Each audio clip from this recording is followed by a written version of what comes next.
Hi, everyone. Think about something you've probably had in your wallet a dozen times, a doctor's prescription. It's just a slip of paper, right? Well, what if that piece of paper got a complete high-tech reinvention? In Malaysia, that's exactly what happened. It's been transformed into a secure, traceable, and legally binding digital file. Let's get into how they pulled it off. So let me ask you a question. That prescription you might have folded up in your pocket right now, how safe is it really? I mean, we just sort of trust it, don't we? But the journey it takes from the doctor's pen to the pharmacist's hands is actually, well, surprisingly fragile. And that right there is the heart of the matter. The old school paper system, as familiar as it is packed with hidden risks.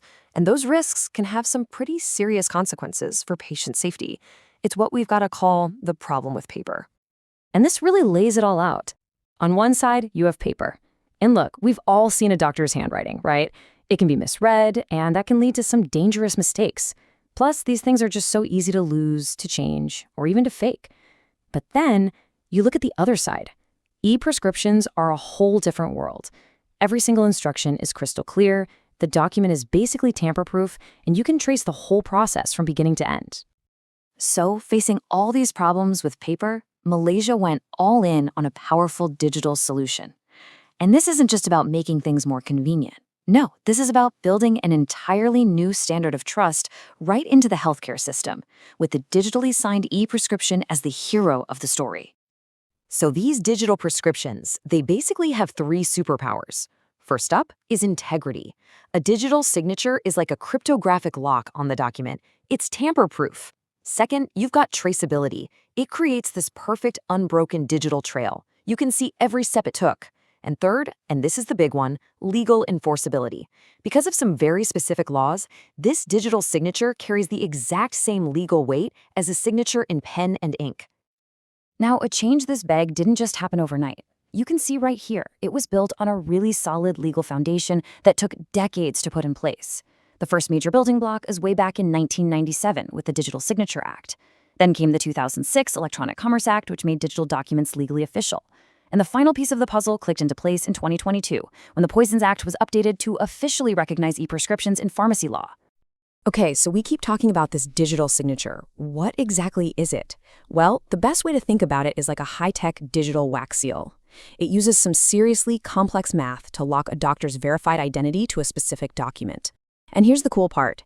If anyone tries to change anything, I mean even a single comma, that seal instantly breaks and the signature is no longer valid. It is an absolute guarantee of authenticity. All right, so that's the theory, but let's get practical. To really see how this works, we're going to follow a single e-prescription on its journey, from the exact moment it's created to the second the medicine is handed over.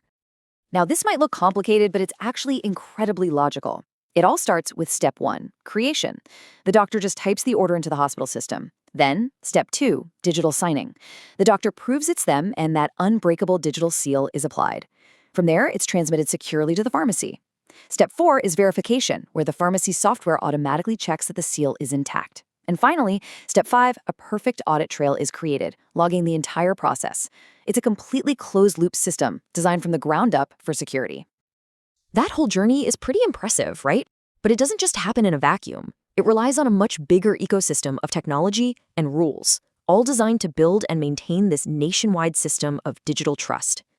So the backbone of this whole system is a group of licensed companies called certificate authorities, or CAs. You can think of them as the official passport office for the digital world. They're the ones who do the hard work of verifying a doctor is who they claim to be before giving them a secure digital ID. And what's neat is that different hospitals can pick different providers depending on what they need, whether it's for a giant hospital network, a new telehealth app, or even just for managing temporary doctors. Now, this is a really crucial point. Not every single medication order needs that full-blown cryptographic signature. Think about orders inside a hospital. Things can change fast, so a secure login and a solid audit trail are enough to keep things safe. But the moment a prescription is going to leave the hospital with a patient, everything changes. It's now a legally binding document, and that's when that full, unbreakable digital signature becomes absolutely mandatory. This quote just says it all. It really hits home the kind of accountability we're talking about here. The system has to be able to handle everybody, even doctors who are just working temporarily, what they call locum doctors. A locum doctor gets a special certificate that's only valid for the short time they're working.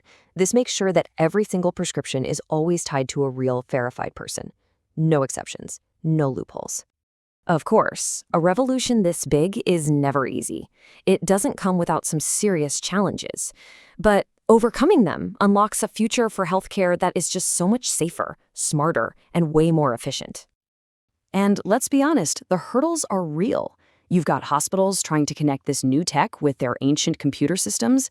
You have to retrain every doctor and pharmacist on a whole new way of doing things. Just managing thousands of these digital IDs is a huge job. And yeah, of course, it costs money to get started. But as you're about to see, the payoff is, well, it's more than worth it. And this is the payoff. Once the system is up and running, the results are just dramatic. The single biggest benefit, by far, is patient safety. You get this massive reduction in medication errors just by getting rid of messy handwriting. On top of that, you see huge time savings for staff and, of course, a pretty big win for the environment by saving tons and tons of paper. But it goes even deeper than that. This isn't just about checking a box for the regulators. As you can see here, patient safety is the #1 driver. But this system is also what makes modern healthcare, like telehealth, even possible. It massively boosts how quickly pharmacies can work, and it even gives us all this valuable data we can use to spot trends and actually improve public health. So what's next? The ultimate dream here is a fully connected national prescription network. Just imagine a future where you get a prescription with a simple QR code on your phone, and you can take it to any pharmacy, anywhere in the country, and have it filled safely and instantly. That's the vision. And that really brings us to the final thought. What Malaysia has done here is prove that it is possible to build a system of absolute certainty and legal accountability around something as everyday as a prescription. And it really makes you wonder, if we can make a prescription this secure, what other parts of our healthcare journey are next in line for this incredible new standard of digital trust?